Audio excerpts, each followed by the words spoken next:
Hey, it's Kelly here at Zinni Me, and in case you didn't know, it's Mental Health Awareness Month, and it's all about ending the stigma for mental health. And why is that? Because every single person has mental health, just like you have physical health and spiritual health, financial health. We all have mental health that needs to be cared for. And how we do that varies. For some people, it means going to counseling, others life coaching. For some of you, it means meeting with your spiritual leader or director. Others of you, it means exercising. And for many of us, it's a combination of all those things.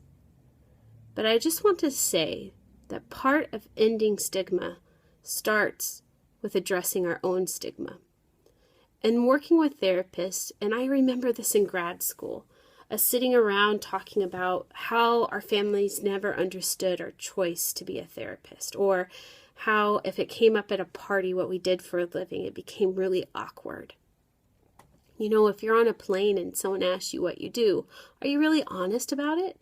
Or do you hide behind what you're doing because you don't want people to project their stuff onto you and you don't want to have to set a boundary? So you just rather skirt around all of that.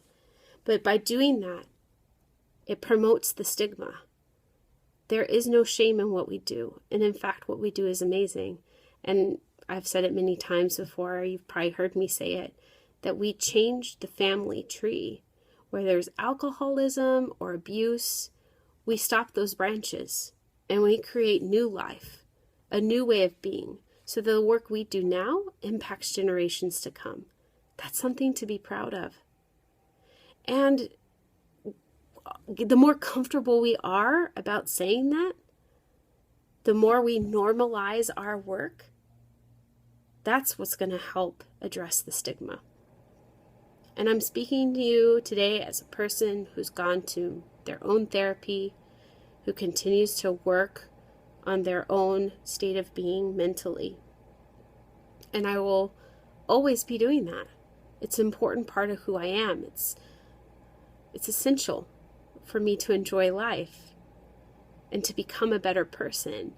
Because I believe the purpose of my life is to leave the world better than how I found it. And if that means stopping stigma and helping people become more emotionally stable and step more into the fullness of who they are as people, then that's my purpose. So if you're uncomfortable with what you do, I encourage you to talk to someone and get comfortable. Understand the value of what you provide. And then there's some of you out there that are therapists, interns, students who have their own struggles. Maybe you're depressed or anxious. Maybe you've been diagnosed with something major, from the DSM. Or maybe your relationships are failing. Or it doesn't even have to be bad.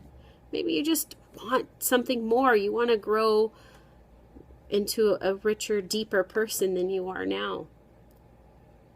When you get help, when you reach out, that also ends the stigma. People have this belief that we as therapists have it all together. I had a friend contact me for marriage counseling, and I told her about my husband's counselor. And she's like, "Do you go to counseling too?" I said, "Yeah, we both go." "Well, why would you do that? Aren't you a therapist?" "Yeah, all the more reason. It's like going to a dentist that doesn't brush his teeth." I'm all about developing as a person, and I encourage you, if there's something going on in your life, or you're just longing to be better and to be encouraged, then to seek out help. Please.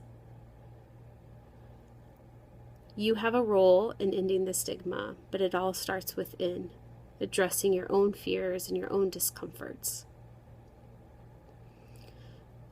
I hope this is encouraging to you, and I hope it's a nice reminder that what you do is amazing.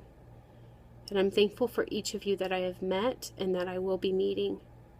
You're an important part of the world. The world needs what you have to offer. Please don't ever forget that. Thanks.